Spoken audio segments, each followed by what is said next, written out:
요즘 하늘을 쳐다보면 너무 청명하죠? 맑고 산에 올라갈 때 보면 정말 그림 같아요. 이렇게 맑고 청명한 하늘을 볼 수가 있습니다. 그래서 돌아보면 제가 어렸을 때 여러분들도 마찬가지겠지만 가을이 되면 운동회를 하잖아요. 그렇죠? 운동회를 하면 그때 이제 체육복 새로 사서 입고 그리고 이제 학교 가서 운동회를 하죠. 저는 이제 남녀공학을 다녀가지고 특히 초등학교 때 마스게임을 하잖아요. 그런 마스게임 하면 여자애들하고 이렇게 어울려서 하면 여자애들이 손을 못 잡게 해요. 그래가지고 막대기 하나 주워갖고 막대기를 잡으라고. 아유, 치사하게. 그런 적이 있었어요. 가을이 되면 이런 것들이 생각이 납니다. 여러분들은 어떠셨는지 몰라요. 여러분들도 그랬겠죠, 그렇죠? 그토록 무더웠던 여름이 신학으로 이렇게 지나가고 풍성한 계절인 가을이 이렇게 성큼 다가왔습니다. 바야흐로 여름 내내 갖고 왔던 그 곡식들을 이제 드디어 거두어들이는 풍성한 계절이 되었죠. 농부들은 이제 지금 한창 바쁠 때예요. 메뚜기도 한철이라고 요새 우리 친구들 보면 너무 바쁘더라고요.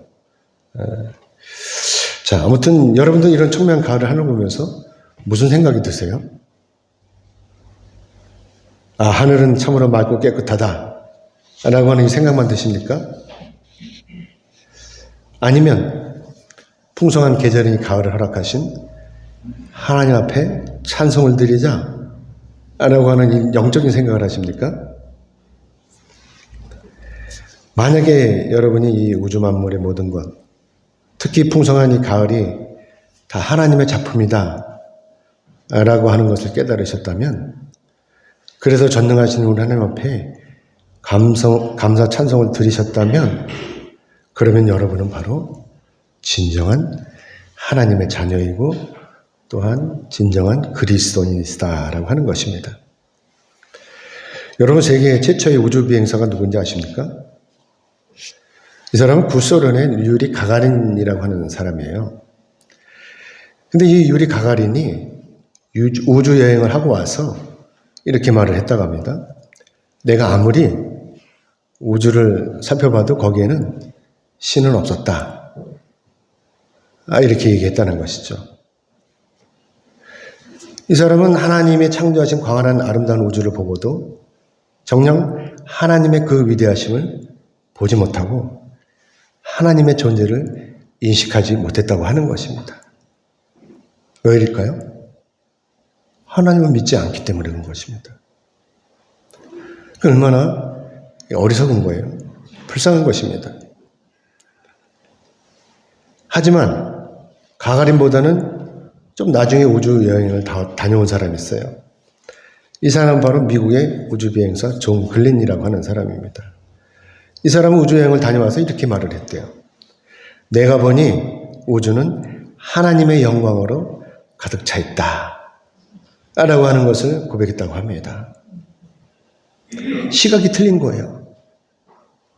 믿는 사람과 믿지 않는 사람과 이렇게 확연히 시각의 차이가 있다라고 하는 것입니다. 사랑하는 여러분, 여러분 이 두 사람의 이야기를 통해서 무엇이 생각나세요? 똑같이 청명한 가을 하늘을 보고도 서로 다르게 생각하잖아요. 믿지 않는 사람은 그냥 하늘 맑고 깨끗하다 라고 이렇게 생각을 하지만 우리는 어떻게 하늘을 보면서 와, 하나님 정말 위대하시다. 어떻게 저렇게 깨끗하게 하늘을 창조하셨지? 어떻게 저렇게 구름을 아름답게 표현하시지? 이러면서 하나님께 감사하지 않습니까? 유리 가가린은 오늘 펼쳐진 이 대전 속에서 거기에 신은 없었다 라고 하는 이렇게 말을 하는 한편 예수를 믿는 존 글렌은 온 우주에 펼쳐진 이 대전 속에서 전능하신 하나님의 영광을 봤다고 하는 것입니다. 그리고 하나님을 찬송하는 것이죠. 이것이 바로 그리스도인과 비그리스도인의 차이라고 하는 것입니다. 사랑하는 여러분, 이스라엘 사람들이 가장 존경하는 왕이 누구죠? 여러분 아시잖아요, 그렇죠? 당연히 다윗 왕이죠, 다윗 왕.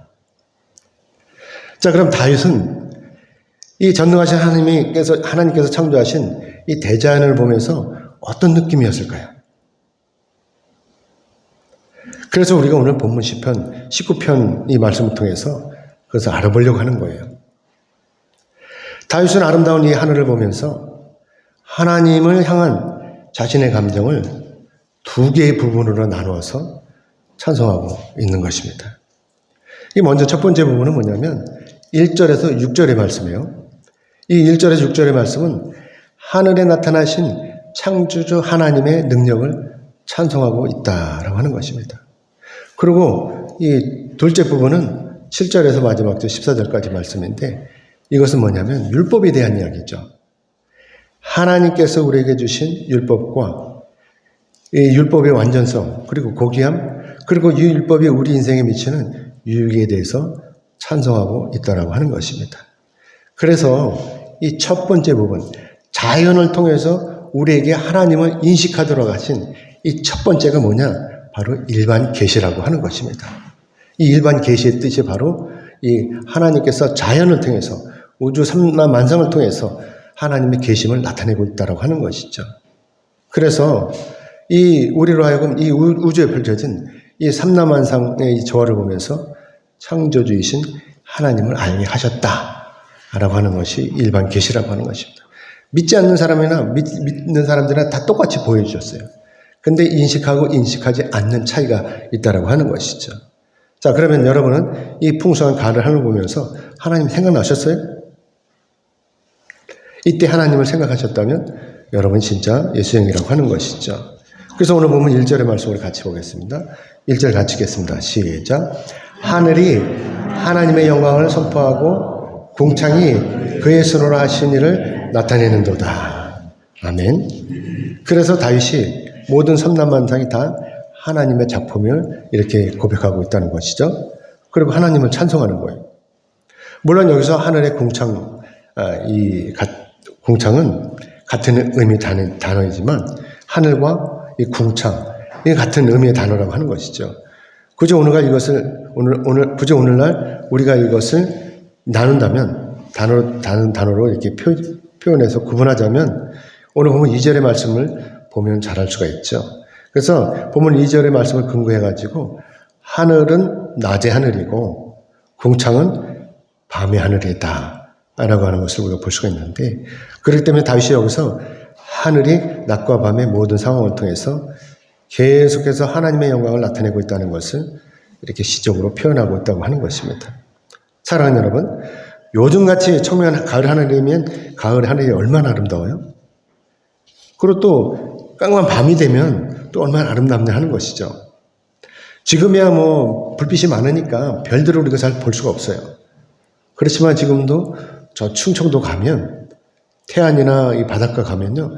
지금도 하늘에서 별빛이 쏟아져요. 별이 쏟아져요.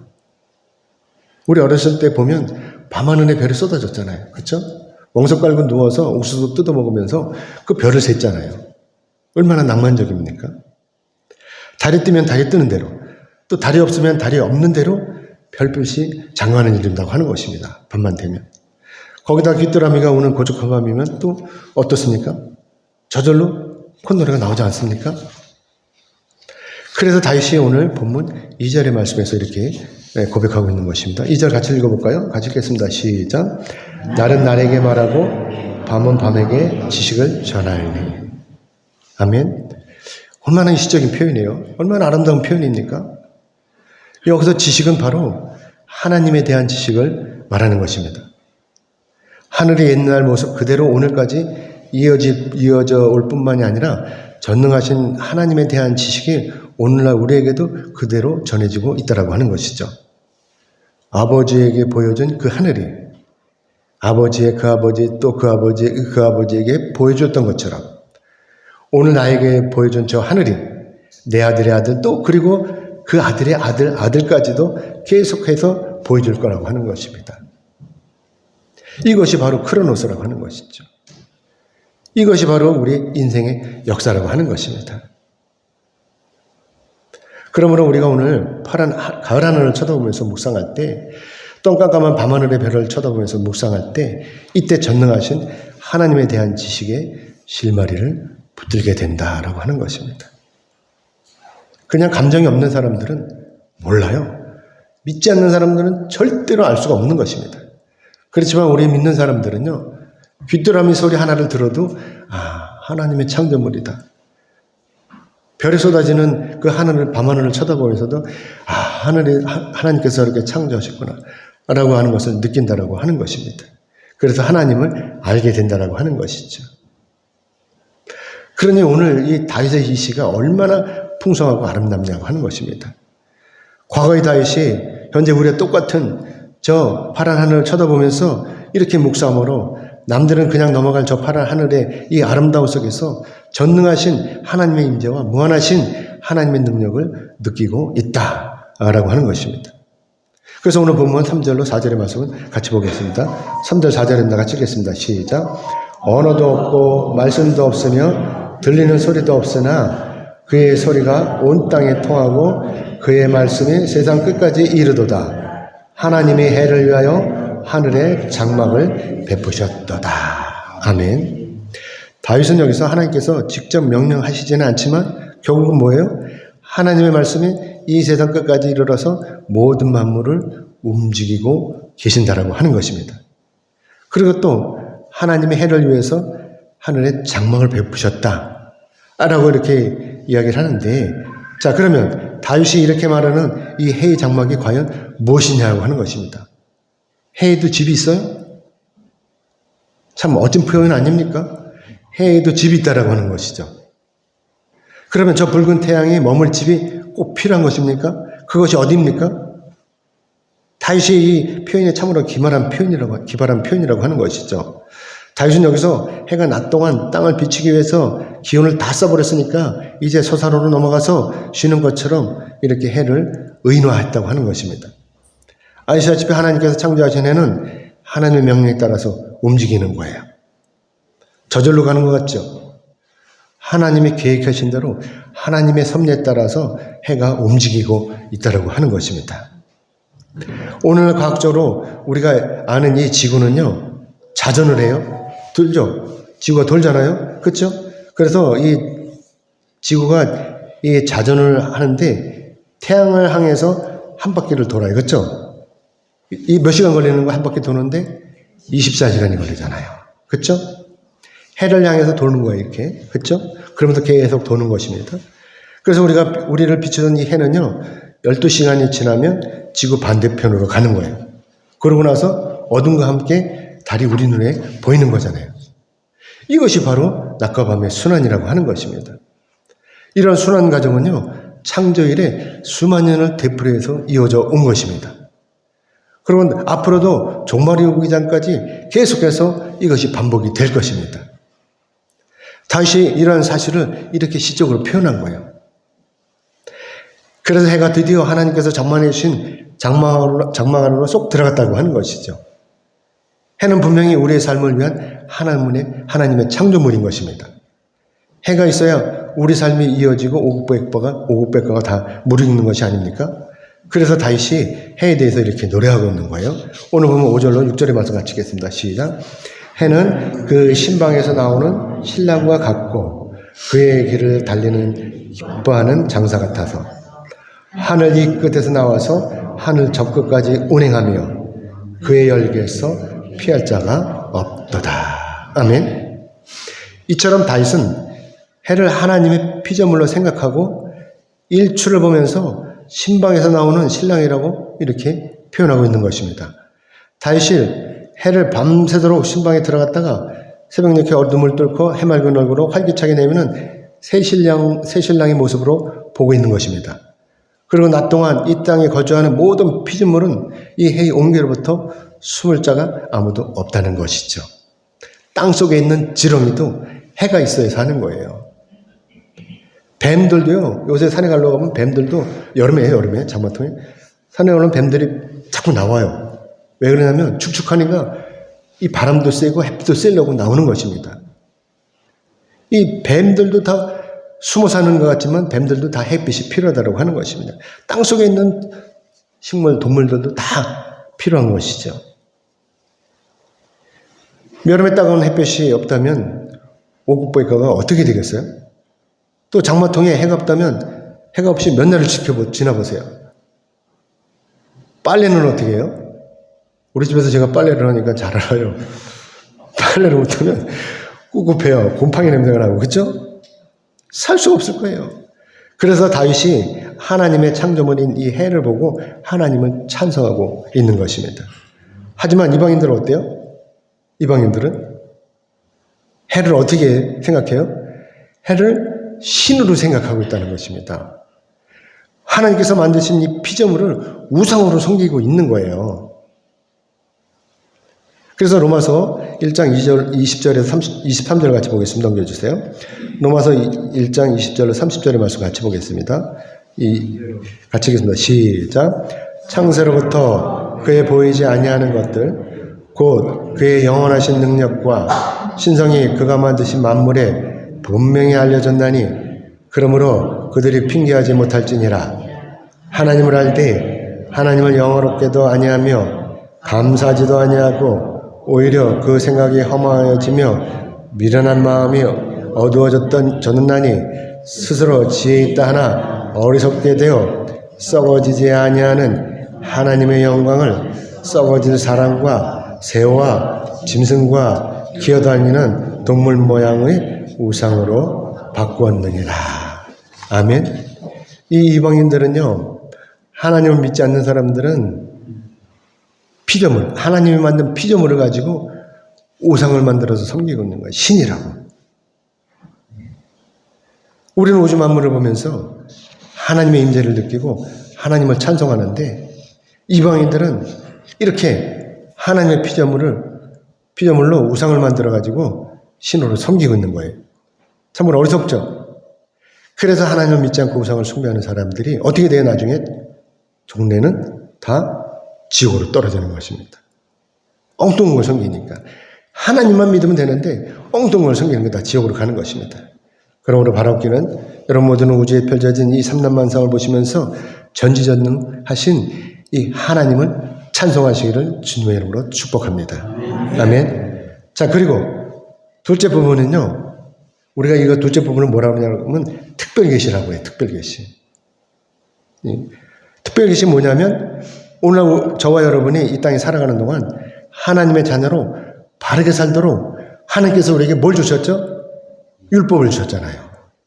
이 율법이 바로 비밀인 거예요. 왜 비밀인지 아세요? 하나님을 믿는 사람들만이 이 율법을 알기 때문에 그래요. 이 율법을 이해하기 때문에. 하나님을 믿지 않는 사람은 절대로 이 율법을 알 수가 없는 거예요. 그래서 비밀인 것입니다. 그래서 하나님께서 믿는 사람들만을 위해서 우리에게 주신 이 특별 계시, 이 율법이라고 하는 것입니다. 아멘이죠? 그래서 오늘 보면 7절로 8절의 말씀 우리 같이 읽겠습니다. 시작. 여호와의 율법은 완전하여 영혼을 소성시키며 여호와의 증거는 확실하여 우둔한 자를 지혜롭게 하며 여호와의 교훈은 정직하여 마음을 기쁘게 하고 여호와의 계명은 순결하여 눈을 밝게 하시도다. 아멘. 이 다윗은 앞부분에서요.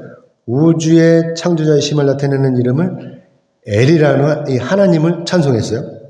근데 이제 와서는 어떻게 해요? 언약의 하나님이신 여호와를 찬송하고 있는 거죠. 앞에서는 하나님, 엘 하나님. 뒤에서는 뭐예요?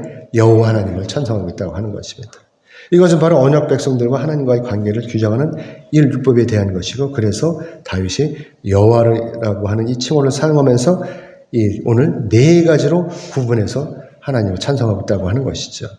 이 먼저는 뭐냐면 첫 번째는 여호와 율법이라고 하는 것이죠. 자, 그러면 여호와 율법이란 무엇인가 하는 것이죠. 율법은요, 히브리어로 토라라고 그래요. 토라. 이 토라가 넓은 의미로는 기록된 하나님의 말씀을 의미해요. 하지만 특별히 여기서는 뭐냐면 모세를 통해서 전달된 하나님의 말씀, 모세 오경을 이야기하는 것입니다. 그렇기 때문에 여호와 율법이 완전한 영혼을 소생시킨다라고 하는 이 말씀은 이 율법이 우리 삶에 있어서 아주 좋은 양식이 되고 있다라고 하는 것이죠. 이 모세 율법, 모세 오경이 우리에게 엄청난 좋은 양식이 되고 있다고 하는 것이죠. 그래서 히브리서 4장 12절의 말씀을 같이 볼까요? 하나님 말씀 어떤 건지 같이 읽겠습니다. 시작. 안 돼요? 시작. 하나님의 말씀은 살아있고 활력이 있어 좌우의 날선 어떤 것보다도 예리하여 혼과 영과 및 관절과 골수를 찔러 쪼개기까지 하며 또 마음의 생각과 뜻을 판단하나니. 아멘. 하나님의 말씀은 이렇게 활력이 있다라고 하는 것입니다. 그래갖고 우리들이 뼈과 골수 다 쪼개버리는 거예요. 그래갖고 우리를 완전히 하나님 앞에 자복하게 만드는 것이죠. 그렇기 때문에 누구든지 살아계신 이 하나님의 말씀을 받으면 또 하나님의 말씀이 우리에게 임하면 변하는 거예요. 아무리 막장의 인생이라 하더라도 변하는 것이죠. 물이 변화의 포도가 되는 것처럼 아무리 자기가 막장 인생이라 할지라도 마음을 통해서 성결한 그리스도인으로 변해가는 것입니다. 이거 보면요, 정말 하나님의 말씀이 위대해요. 감옥 속에 있는 이 살인죄인들도, 이 사형 선고를 받은 이 살인죄인들도요, 하나님 말씀을 받고 변화가 되는 거예요. 그리스도는 변하는 거예요. 그러면서 죽으면서 하나님을 찬송하면서 죽는다고 하는 것입니다. 사형당할 때. 이 하나님 말씀이 얼마나 위대한 것입니까? 자, 그리고 둘째 뭐냐면 여호와의 증거는 무엇이냐고 하는 것입니다. 여기서 증거는요, 히브리어로 에두트라고 하는데 이 에두트가 율법과 같은 의미이기도 해요. 그렇기 때문에 이 증거가 바로 하나님께서 모세에게 주신 두 돌판. 이 돌판을 이야기하는 거예요. 두 돌판이 뭐죠? 십계명을 준 이 돌판. 이게 증거라고 하는 것입니다. 이 증거가 두 가지 의미가 있는데 먼저는 뭐냐면 범죄자에게 형벌의 증거가 되는 것이고 나중에는 의를 행하는 자에게 상급의 증거가 된다라고 하는 것이죠. 그렇기 때문에 온전한 자가 미련한 자가 이 증거를 접함으로써 저와 여러분 같은 미련한 자들이 이 증거를 접함으로써 어떻게 돼요? 마땅히 죽어야 될 형벌을 피하고 오히려 상급을 받게 되는 이 지혜를 얻게 된다라고 하는 것입니다. 그래서 우리가 안 믿던 우리가 하나님 믿게 되고 그러면서 우리가 구원을 받게 되는 거예요. 죄인이었던 내가 오늘 하나님의 말씀에 따라서 경건하게 사는데 누가 뭐라고 그러겠어요? 잘했다고 그러지. 칭찬하죠. 그리고 세 번째, 여호와의 교훈이라고 나와요. 교훈. 이 교훈은 뭐냐? 교훈은요, 주로 하나님께서 우리에게 요구하시는 의무예요. 그것은 뭐냐면 내 이웃을 내 몸같이 사랑하라 하시는 이 말씀에 따라서 우리가 우리 이웃을 사랑해야 된다라고 하는 것입니다. 자, 그리고 또 여기서 정직하다라는 이 말이 있는데 이 정직하다는 말은 히브리어로 야샤르라고 하는데 이 야샤르가 옳고 바른 것을 의미한다고 하는 것이죠. 자, 그러면 여호와의 교훈이 옳고 바른 이유가 또 무엇이냐라고 하는 것입니다. 이 두 가지가 있는데 먼저는 뭐냐면 이 교훈의 성품이 올바르신 하나님께로 나왔기 때문이라고 하는 것이고 그리고 나중은 뭐냐면 하나님께서 이 교훈으로 인생들을 옳은 목적지로 인도하시기 때문이라고 하는 것입니다. 이 교훈에 따라서 우리가 하나님 앞에 가게 되는 것이죠. 천국에 가는 데 계시죠. 천국에 가는 거. 그리고 마지막으로 네 번째는 뭐냐면 하나님의 계명이 되어 있습니다. 하나님의 계명.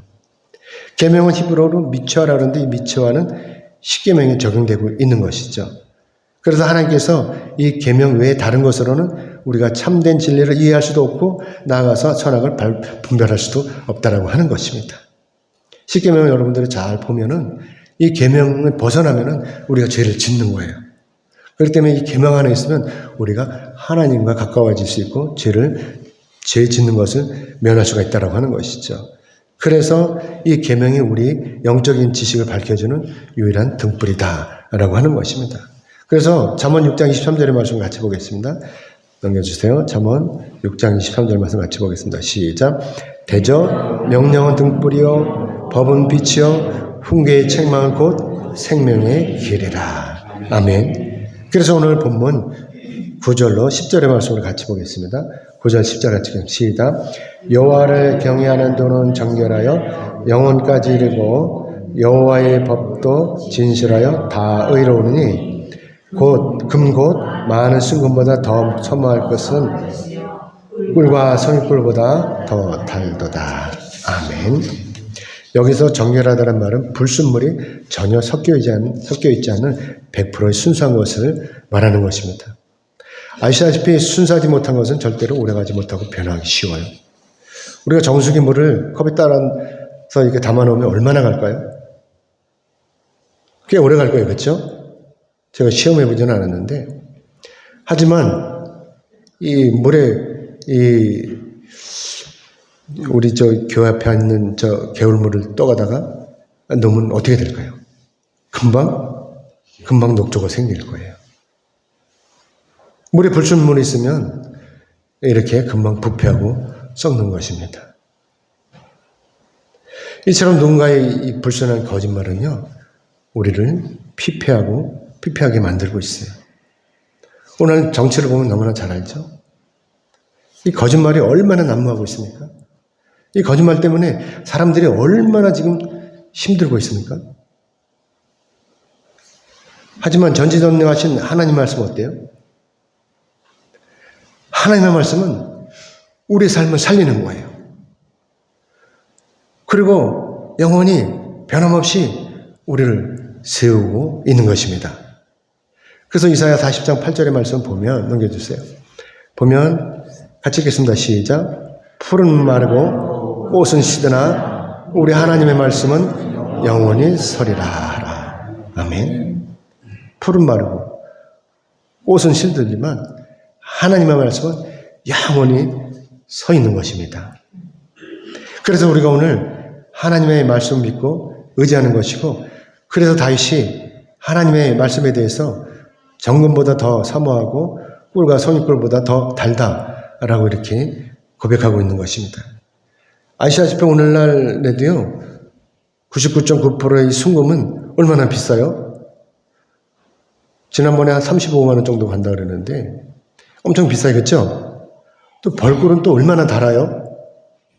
그래서 꿀맛 같다고 그러잖아요. 그러니까 꿀이 엄청 달잖아요. 그렇죠? 그렇기 때문에 다윗이 이 하나님 말씀은 순금과 꿀로 이렇게 노래하고 있는 것입니다. 그동안 다윗이 하나님 말씀을 얼마나 가치 있게 생각하고 또 간절히 사모했는지, 그리고 또 얼마나 하나님을 사랑했는지를 이렇게 확실히 보여주고 있는 것입니다. 만약에 여러분에게도 사랑하는 사람이 있다면, 뭐 지금이야 없겠지만 아무튼 사랑하는 사람이 있다면 아마도 여러분은 그 사람의 말과 행동을 오래도록 기억할 것입니다. 아니, 그 사람의 이 일거수일투족을 다 기억하려고 애를 쓸 거예요. 그렇죠? 그리고 그 사람이 들려준 그 아름다운 사랑의 미로를 생각하면서 날마다 행복하실 것입니다. 우리가 하나님과 가까이 하면요, 하나님께서도 우리를 사랑하셔요. 여러분 이거 느껴보세요.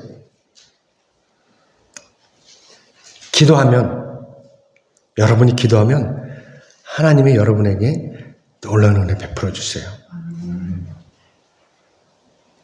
우리가 기도하면, 문제를 가지고 기도하면 그걸 해결해 주시잖아요. 간단하게 해결해 주세요. 우리 할 수 없는 것을 하나님이 해결해 주신다고 하는 것입니다. 여러분 어때요? 여러분 하나님 가까이 하십니까? 그래서 날마다 하나님의 말씀을 묵상하고 계십니까? 바라옵기는 날마다 여러분도 하나님 말씀 묵상하시면서 하나님과 동행하시기를 주님의 이름으로 축복합니다. 그래서 다윗이 이렇게 기도하는 거예요. 오늘 보면 11절의 말씀 같이 읽겠습니다. 시작. 또 주의 종이 이것으로 경고를 받아 이것을 지킴으로 상이 크니이다. 아멘. 사랑하는 여러분, 여러분이 하나님의 말씀을 순종하실 때 무엇이 느껴져요? 우리는 어쩌다 주의를 지키지 못하면 엄청 어색하죠. 여러분들. 그렇죠?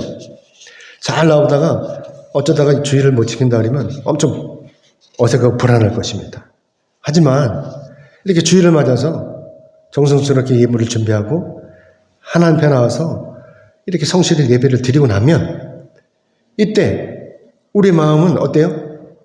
가슴 깊은 곳으로부터 평안함, 그리고 만족함, 이런 것들이 올라오잖아요. 그렇죠? 그래서 시편 29편 11절의 말씀에서 이렇게 말씀하고 있는 거예요. 넘겨주세요. 시편 29편 11절의 말씀 같이 읽겠습니다. 시작. 여호와께서 자기 백성에게 힘을 주시며 여호와께서 자기 백성에게 평강의 복을 주시리로다. 아멘. 우리가요, 하나님의 말씀에 순종하면, 우리가 예배에 순종하면 하나님께서 우리에게 이렇게 평강의 복을 주신다라고 하는 것입니다. 그럼 바라옵기는 여러분 모두는 예배의 기도를 회복하시고 하나님께서 베푸시는 이 평강의 복을 받아 누리시기를 주님의 이름으로 축복합니다. 아멘. 그래서 다윗이 이렇게 또 기도하는 거예요. 오늘 보면 12절로 마지막 절 14절까지 같이 읽겠습니다. 시작. 자기 허물을 능히 깨달을 자 누구리요? 나를 숨은 허물에서 벗어나게 하소서. 또 주의 종에게 고의로 죄를 짓지 말게 하사 그 죄가 나를 주장하지 못하게 하소서. 그리하면 내가 정직하여 큰 죄가에서 벗어나겠나이다. 나의 반석이시오 나의 구속자이신 여호와여, 내 입의 말과 마음의 묵상이 주님 앞에 연락되기를 원하나이다. 아멘. 사랑하는 여러분, 오늘 자기 자신의 죄를 알고 있는 사람이 얼마나 될까요? 여러분들은 다 알죠. 내가 뭘 잘못했는지, 내가 하나님 무슨 죄를 지었는지 다 알 거예요. 아무튼 다윗은 여기서요, 자기 허물을 능히 깨달을 자가 없다라고 이렇게 고백하는 거예요. 그렇죠? 여러분들도 마찬가지잖아요. 그래서 생각나지 않은 허물, 부지부식간에 지은 죄, 이 허물이라고 하는 것은 이렇게 부지부식간에 지은 죄를 얘기하는 거예요. 여기서 벗어나게 도와달라는 거예요. 하나님께 기도하는 것입니다. 자, 그런데 여기서 중요한 건 뭐냐면 그 밑에 있는 것인데, 이 고의로 죄를 짓지 않게 해달라고 하는 이 기도인 것입니다. 아시다시피 우리 죄인은요, 고의로 짓는 이 고범죄가 문제라고 하는 거예요. 고의로 짓는 거. 이 고범죄라고 하는 것은 죄가 죄인 줄을 알아요. 그러면서도 죄를 짓는 거예요. 도둑질 하지 말라 그랬으면 도둑질 하지 말아야 되는데 도둑질을 하는 거예요. 알면서도 이거 가져가면 안 되는, 몰라, 슬쩍 나도 모르게 가져온 건 어쩔 수 없는데, 뭐 이렇게 쓰다가 볼펜 같은 거 쓰다가 넣어도 놓고 모르는 건 어쩔 수 없는 거예요. 그렇지만 볼펜이 탐이 나가지고 이거를 가져오면 어떻게 되는 거예요? 볼펜이 탐이 나서 가져오면 이건 걸리는 거예요. 이게 고범죄인 것입니다. 겉은 천사 같은데 속에는 악마의 마음을 가지고 있는 거예요. 그래야 남들이 보지 않는 곳에서 은근히 죄를 짓는 거예요. 이것이 바로 고범죄라고 하는 것입니다. 그래서 다윗이 자신이 이러한 위선자가 되지 않도록 이렇게 숨어서 고범죄를 짓는, 숨어서 죄를 짓는, 알면서도 죄를 짓는 이것을 하지 않게 해달라고 이렇게 기도하는 것입니다. 그러면서 한 발 더 나아가서 뭐예요? 자신의 말과 마음의 묵상이 어떻게 돼요? 하나님 앞에 연락되기를 원한다고 이렇게 기도하는 것입니다. 그래서 연락되면 어떻게 되죠? 거룩해지는 거잖아요. 자기가 거룩해 주기를 이렇게 기도하는 것입니다. 그러므로 바라옵기는 여러분도 이렇게 하나님께서 주신 이 특별 계시를 이것은 날마다 묵상하시면서 죄로부터 자유하시기를 주님의 이름으로 축복합니다. 아멘. 이제 말씀 뵙겠습니다. 하나님께서는요, 우리가 하나님을 찬송하기를 원하십니다. 다윗은 하늘을 쳐다보면서 만유의 주 되신 하나님을 찬송했습니다. 믿지 않는 사람들의 생각으로는요, 도저히 알 수 없는 일반 계시로 주신 이 하나님의 놀라우신 섭리를 깨닫고 하나님을 찬송했다고 하는 것입니다. 그리고 또 다윗은 특별 계시로 주신 하나님의 이 말씀, 즉 모세오경의 이 율법을 묵상하면서 자신을 향하신 하나님의 이 사랑을 발견하고 감사하는 마음으로 하나님 앞에 이렇게 찬송했다고 하는 것입니다. 사랑하는 여러분은 옥배가 풍성한 이 가을에 무엇을 계획하고 계십니까? 혹시 상가들로 여행을 계획하고 계시지 않습니까? 물론 자기 육신을 건강하기 위해서는요, 여행하는 것도 좋은 생각이에요. 자전거 타고, 우리 간호가 오늘 왔는데 자전거 타고 이걸 해갖고 살을 뺐다는 거예요. 홀쭉해져서 왔어요. 미남이 돼갖고 왔어요. 자, 그러나 돌이켜보면요, 육신의 건강은 어디부터 비롯되죠? 마음으로부터 비롯되는 것입니다. 우리 마음이 무너지면요, 덩달아 육신도 무너지기 마련이에요. 그 잠언 4장 23절의 말씀 우리 같이 읽겠습니다. 같이 읽겠습니다. 시작. 모든 지킬 만한 것 중에 더욱 네 마음을 지키라. 생명의 근원이 이에서 남이라. 아멘. 뭘 지켜요? 마음을 지키라는 것입니다. 왜? 생명의 근원이 이 마음이 있기 때문에 그렇다고 하는 것입니다. 그래서 우리 그리스도인들이 장수하는 비결이 바로 여기 있는 거예요. 하나님 앞에 엎드려 기도할 때 우리가 마음의 평안을 얻잖아요. 그렇죠? 때문에 많은 사람이요, 자기 자신의 마음과 육신이 지칠 때 이 육신의 힘을 얻으려고 어떻게 하죠? 산이나 강으로 달려가요. 하지만 우리 그리스도인들은 다르잖아요. 그렇죠? 우리 그리스도인들 어디로 달려가요? 예배당으로 달려가잖아요. 그렇죠? 그리고 하나님 앞에 엎드려서 밤새도록 기도하는 거예요. 문제가 생기면. 그렇죠? 우리 집사람이 이제 무슨 문제가 있으니까 금식을 하겠대. 3일 금식. 아직은 안 했는데 언제 할 거예요. 그렇죠? 그러면서 기도하면서 하나님의 은혜를 구하니까 하나님의 은혜를 베푸셔서 문제가 해결이 되는 것입니다. 얼마나 좋아요. 고민하고 속상해하고 투정 부리고 이러면 늙어요. 그렇지만 우리가 기도하면 안색이 변하는 거예요. 제가 10월 3일 날 우리 중학교 동문회 가 있었어요. 그래서 정말 오래간만에 갔어요. 정말 오래간만에 갔어요. 뭐 주일날하고 그러면 못 가잖아요. 그렇죠? 근데 화요일 날이니까 갔어요. 그랬더니 친구들이 그러는 거예요. 얼굴이 달라졌대. 얼마나 기분 좋은지 몰라요. 그 말을 들으면 얼굴이 달라졌다니까. 이게 평안을 얻는 것입니다. 하나님 엎드려서 밤새도록 기도를 하면 신압으로 문제가 해결이 되고 마음으로도 평안이 이렇게 찾아오는 것입니다. 그러므로 인해서 내 입의 말과 내 마음의 묵상이 하나님 앞에 온전히 연락이 되는 것입니다. 그렇기 때문에 나의 마음과 육신이 강건케 되는 것입니다. 여러분 이런 경험 있으십니까? 마음으로부터 우라가 치밀고 육신이 지쳐가지고 바깥으로 뛰쳐나가지 않고 이렇게 힘든 가운데서도 어떻게 해요? 예배당으로 뛰어가가지고 하나님 앞에 기도하신 적이 있으십니까? 제가 볼 때는 권사님, 장로님 몇 분 빼고는 아마 여러분들 없는 것 같아요. 왜냐하면 제가 너무나 잘하니까. 바로 없기는 여러분 모두는 이렇게 기도하심으로 하나님 앞에 위로를 받고 평안해 보시라고 하는 것입니다. 아멘. 그래서 여러분 모두 풍성한 가을에 전능하신 하나님 앞에 엎드려서 기도하심으로 문제를 해결받고 평안하고 강건하시기를 주님의 이름으로 축복합니다. 아멘. 기도하겠습니다. 하나님 감사합니다. 하나님.